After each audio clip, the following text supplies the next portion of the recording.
चाहे ब्रह्मा कहो चाहे विष्णु कहो महादेवा, ओम नमो भगवते वासुदेवा, ओम नमो भगवते वासुदेवा। नमस्कार दोस्तों, आज मैं आपको कार्तिक कृष्ण पक्ष की रमा एकादशी व्रत में सुनी जाने वाली 5 कहानी सुनाने जा रही हूँ। प्रेम से बोली विष्णु भगवान की जय हो। महाराज युधिष्ठिर ने भगवान श्री कृष्ण से कहा, हे प्रभु, अब आप कृपा करके कार्तिक मास के कृष्ण पक्ष की एकादशी के महात्म्य का वर्णन कीजिए। पांडु नंदन की ऐसी बातें सुनकर भगवान श्री कृष्ण ने कहा, हे राजन, कार्तिक मास के कृष्ण पक्ष की एकादशी का नाम रमा है। यह एकादशी अतुल एवं अच्छे फल को देने वाली है। इसका एक सुंदर और प्रत्यक्ष उपाख्यान मैं तुम्हें सुनाता हूँ, सुनो। प्राचीन काल में मुचुकुंद नाम का एक महान धर्मात्मा और प्रतापी राजा था। यम, कुबेर और इंद्र, वरुण आदि उसके मित्र थे। वह अपनी प्रजा का पालन न्याय और धर्म के साथ करता था। उसके राज्य में पशु, पक्षी, कुत्ते, बिल्ली, हाथी, घोड़े तक व्रत करते थे। उसकी परम रूपवती कन्या थी जिसका नाम चंद्रभागा था। उसका ब्याह महाराज चंद्रसेन के लड़के के साथ हुआ था। दैव संयोग से एक बार वह एकादशी के समय में अपने ससुराल आया। वह अत्यंत सुकुमार था, भूख को जरा भी बर्दाश्त नहीं कर पाता था। अस्तु चंद्रभागा सोचने लगा कि शोभन अत्यंत ही दुर्लभ एवं उपवास के अयोग्य है, तो इसका क्या प्रबंध करना चाहिए। यही बात शोभन ने अपने पत्नी से कही कि प्यारी, मैं तो भूखा रह ही नहीं सकता, फिर मेरे लिए क्या होगा। चंद्रभागा ने कहा, हे प्राणनाथ, यही चिंता मुझे भी व्याप्त हो रही है, क्योंकि यहाँ पर तो कुत्ते, बिल्ली, हाथी, घोड़े तक खाना नहीं पाते। तब मनुष्यों को क्या कहना। यदि आप भूखे रहने में असमर्थ हैं तो यहाँ से चले जाइए, नहीं तो उपवास अवश्य करना पड़ेगा। चंद्रभागा के ऐसे वचन को सुनकर शोभन ने कहा, फिर क्या किया जाएगा, मैं भी व्रत करूंगा। इसी निश्चय के अनुसार शोभन को मजबूरन उपवास करना पड़ा। सूर्यास्त होते होते शोभन की दशा बिगड़ने लगी। रात भर अत्यंत कष्ट पूर्वक तड़फड़ाता हुआ प्रातः सूर्य उदय होने के पहले ही उसकी मृत्यु हो गई। अत्यंत शोक के साथ राजा ने उसका दाह संस्कार किया। बेचारी चंद्रभागा पिता के घर रहकर वैदर्भ दुख भोगने लगी। इधर रमा व्रत के प्रभाव से शोभन अपना शरीर त्याग कर मंदरांचल पर्वत के शिखर पर एक अत्यंत सुंदर और विशाल नगर का अधिकारी हुआ। उसके रंग रूप में कुछ भी परिवर्तन नहीं हुआ। एक बार महाराज मुचुकुंद के राज्य का रहने वाला एक ब्राह्मण घूमता फिरता वहां जा पहुंचा और शोभन पर नजर पड़ते ही उसे पहचान गया। शोभन भी उसे पहचान गया और अपने ससुराल का निवासी जान समुचित आदर सत्कार किया और अपने ससुर और पत्नी का समाचार पूछा। ब्राह्मण ने वहां का कुशल क्षेम बताकर शोभन से कहा, आपको इस अवस्था में देख मैं बड़े चक्कर में हूँ, क्योंकि आपकी दाह क्रिया मेरे सामने ही की गई थी। शोभन ने कहा, महाराज, यह सब रमा एकादशी का प्रभाव है, परंतु यह अभी नाशवान है, क्योंकि मैंने अश्रद्धा पूर्वक इस व्रत को किया था। अब तुम यहाँ से जाकर मेरी पत्नी चंद्रभागा से यह वृतांत कहना, क्योंकि इसको अचल और अस्थायी वही बना सकती है। शोभन के ऐसे वचन सुनकर उस ब्राह्मण ने अपने राजा के यहाँ जाकर राजपुत्री से यह सारा वृतांत कहा। राजकन्या ने सारी कथा सुन ब्राह्मण से कहा, तुमने जो कुछ कहा क्या वह सत्य है। ब्राह्मण ने कहा, ध्रुव सत्य है। तब कन्या ने अपने माता पिता से सारा हाल कहकर उसने पति के दर्शन की आज्ञा चाही। तब उन्होंने प्रशंसा पूर्वक आज्ञा दे दिया। वह सोम शर्मा ब्राह्मण के साथ वहां गई। मार्ग में उसे ऋषि वामदेव का आश्रम मिला। उनके पूछने पर कन्या ने सारा का सारा वृतांत ज्यों का त्यों उनको सुना दिया। तब महर्षि ने प्रसन्न पूर्वक वेद मंत्रों द्वारा उसका अभिषेक किया। उन वेद मंत्रों के प्रभाव से वह अति दिव्य स्वरूप वाली हो गई और अपने पति के पास पहुंची। शोभन ने अपनी स्त्री का समुचित आदर किया और उसको अपने सिंहासन पर वांग भांग में स्थापित किया। तब चंद्रभागा अत्यंत प्रसन्न होकर कहने लगी, प्राणनाथ, मैं अपने पिता के घर रहकर अर्जित किए हुए पुण्यों के प्रभाव से आपके इस राज को अटल और अचल बनाती हूँ, क्योंकि अपने बाल्यकाल से ही एकादशी व्रतों को श्रद्धा पूर्वक कर रही हूँ। हे राजन, इस प्रकार इस रमा एकादशी व्रत के पुण्य फल द्वारा चंद्रभागा विधवा से सधवा हो राज्य सुख का भोग करने लगी।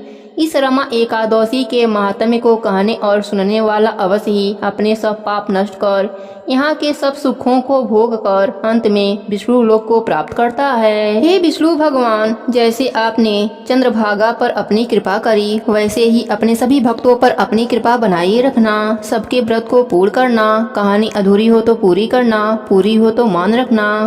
प्रेम से बोलिए विष्णु भगवान की जय हो, कार्तिक मास की जय हो। अर्जुन ने पूछा, हे जनार्दन, आप इस व्रत को इतना सम्मान देते हैं और इसके फल को इतना महान बतलाते हैं, ऐसा क्यों? इसका क्या कारण है? अर्जुन का ऐसा प्रश्न सुनकर भगवान श्री कृष्ण ने कहा, हे पांडु नंदन, सतयुग में एक मूर नामक महाबलवान दैत्य हुआ था। उसने समस्त देवताओं को मारकर देवलोक से भगा दिया। देवराज इंद्र मूर के डर से इधर उधर मारे मारे फिरने लगे। अंत में महान दुख से पीड़ित हो सब देवताओं को साथ ले भगवान शंकर के यहाँ कैलाश पर्वत पर जाकर उनकी अनेकों प्रकार से विनय कर अपने दुख गाथा उन्हें सुनाई और कहा, प्रभु, अब आप कृपा कर ऐसा कोई उपाय बतलाइए जिससे देवताओं सहित मैं इस महान विपत्ति से मुक्त हो जाऊं। देवराज इंद्र की ऐसी बातें सुनकर भगवान शंकर ने कहा, देवराज, आपको भगवान विष्णु जी के शरण में जाना चाहिए, क्योंकि वही सबके संकटों को हरने वाले हैं। भूतपति भगवान शंकर की ऐसी बाणी सुन देवराज इंद्र देवताओं सहित भगवान विष्णु के लोक को गए। वहां जाकर क्या देखते हैं कि भगवान विष्णु शंख चक्र गदा पद धारण किए हुए शीश सैया पर शयन कर रहे हैं और श्री लक्ष्मी जी उनकी चरण सेवा कर रही हैं। ऐसे भगवान वासुदेव को अवलोकन कर इंद्र महान आनंदित हुए और देवताओं सहित नतमस्तक हो स्तुति करने लगे।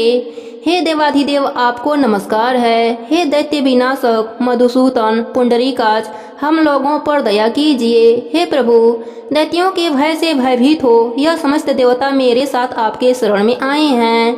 इनकी रक्षा कर इन्हें अभय कीजिए, क्योंकि आप ही जगताधार, जगत को उत्पन्न करने वाले, पालने वाले एवं संहार करने वाले हैं तथा गो द्विज और देवों के हितकारी हैं। हे प्रभु, क्षिति जल पावक गगन और समीर सब आप ही हैं, क्योंकि आप ही संसार के रचयिता हैं। कहने का तात्पर्य यह है कि समस्त विश्व सर्वव्यापक निर्गुण एवं सगुण आप ही हैं। आपके इच्छा के बिना एक पत्ता भी हिल नहीं सकता। भगवान, आप घट घट व्यापी, अनादि, अगम्य एवं अतुल बलशाली हैं। आप अशरण शरण दीन हितकारी हैं। आप अनाथों के नाथ, सदैव अपने भक्तों के साथ हैं।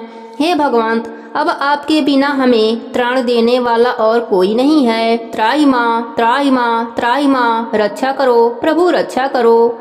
हम लोग आश्रयहीन कटी हुई गड्डी के समान इधर उधर मारे मारे फिरते हैं। आज तो हमें अभय दान दीजिए।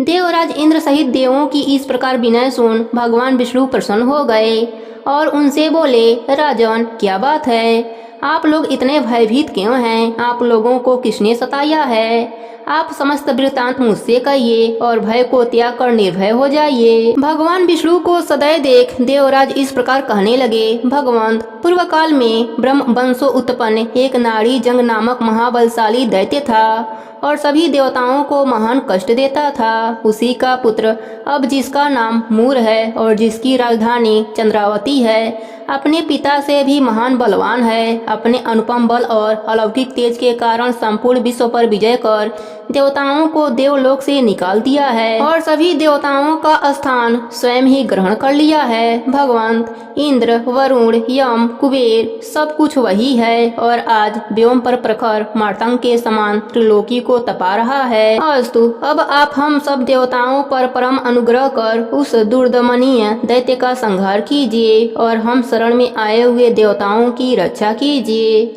भगवान विष्णु इंद्र के मुख से उसका अत्याचार सुन क्रोधित होते हुए और रोष पूर्वक इंद्र से बोले, देवराज, घबराओ नहीं, शीघ्र ही मैं उस दुष्ट का संहार करूंगा। अतएव अब तुम सब लोग एकत्रित हो चंद्रवती नगरी पर आक्रमण कर दो और सदा मुझको अपने समीप समझकर रंच मात्र भी भय मत करो। भगवान की ऐसी आज्ञा पाकर देवराज इंद्र ने देवताओं को साथ ले चंद्रवती नगरी को घेर लिया।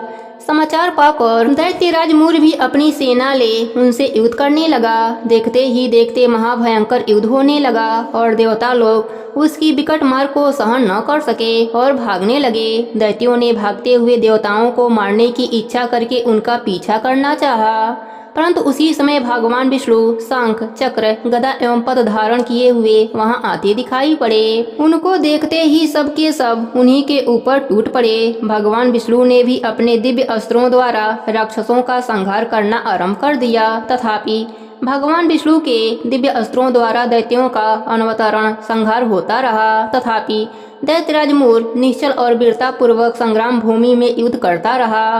भगवान विष्णु के दिव्य एवं तेजवान अस्त्र भी दैत्यराज के शरीर पर लग लग कर व्यर्थ होने लगे। अपने अस्त्रों को असफल होता देख भगवान विष्णु को अत्यंत क्रोध हुआ और उन्होंने अस्त्र शस्त्रों को एक ओर फेंक उससे लिपट गए और मल्ल युद्ध करने लगे, परंतु अत्यंत परिश्रम करके भी वे दैत्यराज को पराजित नहीं कर सके।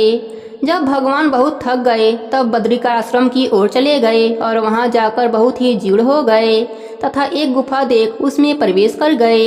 इस गुफा का नाम हेमवंती था। भगवान विष्णु वहीं जाकर सो गए।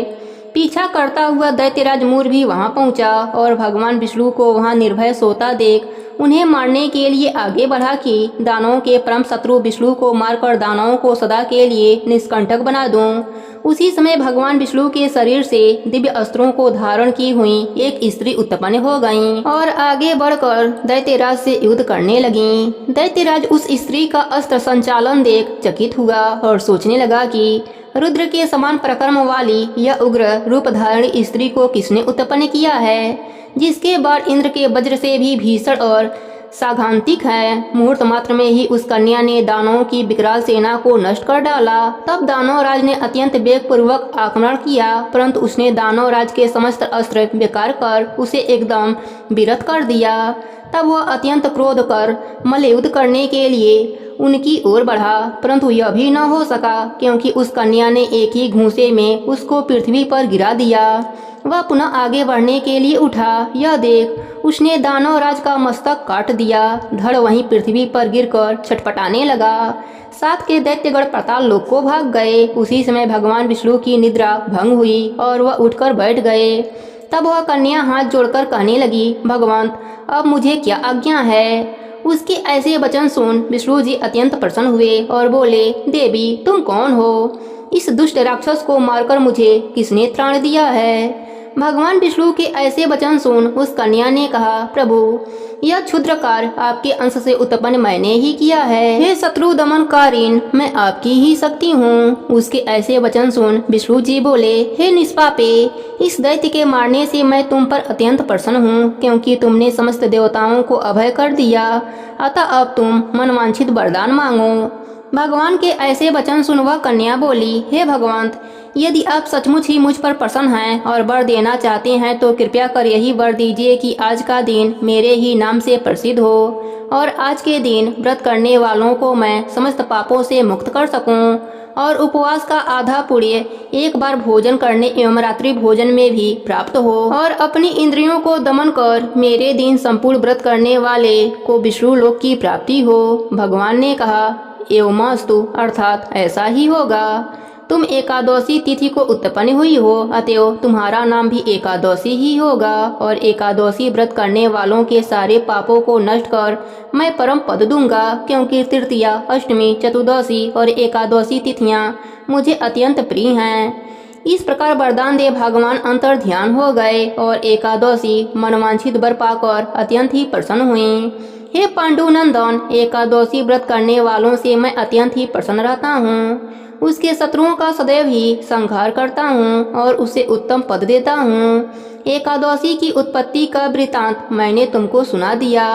एकादशी पापों का नाश करने वाली है। शुक्ल एवं कृष्ण दोनों ही पक्षों की एकादशी समान होती है। दोनों ही पक्ष के व्रत करने वाले उत्तम लोकों में स्थान पाते हैं। एकादशी का व्रत करने वाले एवं भगवान विष्णु की एकादशी व्रत महात्म्य की कथा को सुनने और सुनाने वाले दोनों ही धन्य हैं। उनको अश्वमेध यज्ञ का फल अनायास ही प्राप्त होता है। जो परम वैष्णव है और भक्ति पूर्वक भगवान विष्णु की कथा को श्रवण करते हैं, वे अपने 3 कोटि पुरुषों के साथ विष्णु लोक में स्थान पाते हैं। एकादशी महात्म्य का एक अंश भी सुनने वाला ब्रह्म हत्या आदि पापों से छूट जाता है। संसार में न वैष्णव धर्म के समान कोई धर्म है और न एकादशी व्रत के समान कोई दूसरा व्रत ही है। हे विष्णु भगवान, हे एकादशी माता, अपने सभी भक्तों पर अपनी कृपा बनाए रखना। कहानी अधूरी हो तो पूरी करना, पूरी हो तो मान रखना। प्रेम से बोले एकादशी माता की जय हो, विष्णु भगवान की जय हो। गर्ग संहिता में एक सुंदर संवाद आता है, जिसमें एक दिन वृंदावन में सभी गोपियां श्रीमती राधा रानी से पूछती हैं कि हे दिव्य स्वरूपे कमल लोचने वृषभानु नंदने, हे श्री राधे, जो देवताओं के लिए भी अत्यंत दुर्लभ है, वे श्री नंद नंदन तुम्हारे बस में रहते हैं। हे राधे, तुम विश्व मोहिनी हो और संपूर्ण शास्त्रों के ज्ञान में पारंगत भी हो, इसलिए आप हमें श्री कृष्ण के प्रशंसा के लिए कोई शुभ व्रत बतलाइए। इसके उत्तर में श्री राधा रानी गोपियों से कहती हैं कि श्री कृष्ण की प्रशंसा के लिए आप सब एकादशी व्रत का अनुष्ठान करो, उससे साक्षात श्री कृष्ण तुम्हारे बस में हो जाएंगे, इसमें कोई भी संशय नहीं है। एक बार गांधारी ने भी भगवान से यही प्रश्न पूछते हुए कहा था कि हे प्रभु, मैंने ऐसा कौन सा घोर पाप कर्म किया था जिसके कारण मेरे सभी 100 पुत्रों की मृत्यु मेरे ही नजर के सामने हो गई। तो इसके उत्तर में उन्होंने यही बताया था कि आपने पूर्व जन्म में एकादशी के व्रत का पालन नहीं किया था, इसी पाप के वजह से आपको यह कष्ट भोगना पड़ा। ब्रह्मा जी कहते हैं कि जो भक्त प्रातः काल स्नान करके पवित्र होकर कोमल तुलसी दल से भगवान दामोदर की पूजा करता है, वह निश्चय ही मोक्ष पाता है। पूर्व काल में भक्त विष्णुदास भक्ति पूर्वक तुलसी पूजन से शीघ्र ही भगवान के धाम को चला गया और राजा चोल उसकी तुलना में गौड़ हो गए। तुलसी से भगवान की पूजा पाप का नाश और पुण्य की वृद्धि करने वाली है। अपनी लगाई हुई तुलसी जितना ही अपने मूल का विस्तार करती है, उतने ही सहस्त्र युगों तक मनुष्य ब्रह्मलोक में प्रतिष्ठित रहता है। यदि कोई तुलसी को संयुक्त जल से स्नान कराता है तो वह पाप मुक्त होकर आनंद का अनुभव करता है। जिसके घर में तुलसी का पौधा विद्यमान रहता है, उसका घर तीर्थ के समान रहता है, वहाँ यमराज के दूत नहीं जाते। जो मनुष्य तुलसी काष्ठ संयुक्त गंध धारण करता है, क्रियमाण पाप उसके शरीर का स्पर्श नहीं करते। जहाँ तुलसी वन की छाया होती है, वहीं पर पितरों की तृप्ति के लिए श्राद्ध करना चाहिए। जिसके कान में, मुख में और मस्तक पर तुलसी का पत्ता दिखाई देता है, उसके ऊपर यमराज कुदृष्टि नहीं डाल सकते। प्राचीन काल में हरिमेधा और सुमेधा नाम के 2 ब्राह्मण थे। वह जाते जाते किसी दुर्गम वन में विश्राम से व्याकुल हो गए। वहां उन्होंने एक स्थान पर तुलसी दल देखा। सुमेधा ने तुलसी का महान वन देखकर उसकी परिक्रमा करी और भक्ति पूर्वक प्रणाम किया। यह देख हरिमेधा ने पूछा कि तुमने अन्य सभी देवताओं व तीर्थों व्रतों के रहते तुलसी वन को ही प्रणाम क्यों किया? तो सुमेधा ने बताया कि प्राचीन काल में जब दुर्वासा के श्राप से इंद्र का ऐश्वर्य छीन हो गया, तब देवताओं और असुरों ने मिलकर समुद्र मंथन किया तो धन्वंतरी रूप भगवान श्री हरि और दिव्य औषधियाँ प्रकट हुईं।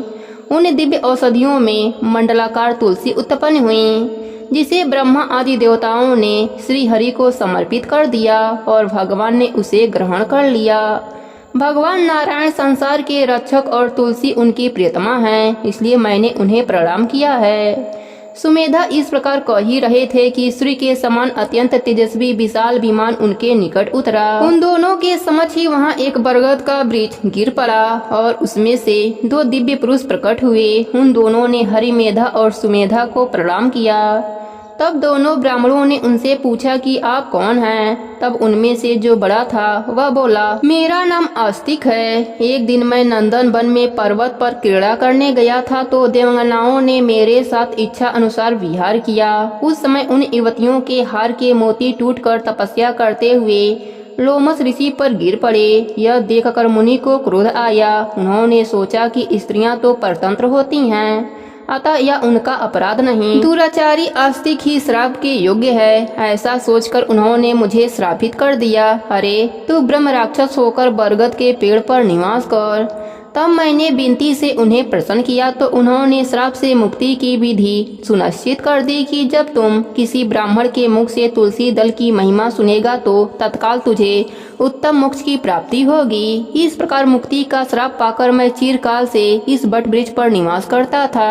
आज दैववश आपके दर्शन से मेरा छुटकारा हुआ है। तत्पश्चात वह दोनों श्रेष्ठ ब्राह्मण परस्पर पुण्यमयी तुलसी की प्रशंसा करते हुए तीर्थ यात्रा को चल दिए। इसलिए भगवान विष्णु को प्रशंसा देने वाले तुलसी की पूजा अवश्य करनी चाहिए। प्रेम से बोलिए तुलसी माता की जय हो, विष्णु भगवान की जय हो। बहुत पुरानी बात है। एक गांव में एक माँ बेटी रहती थी। वह बहुत ही गरीब थी। उनके दिन बहुत मुश्किल से कटते थे।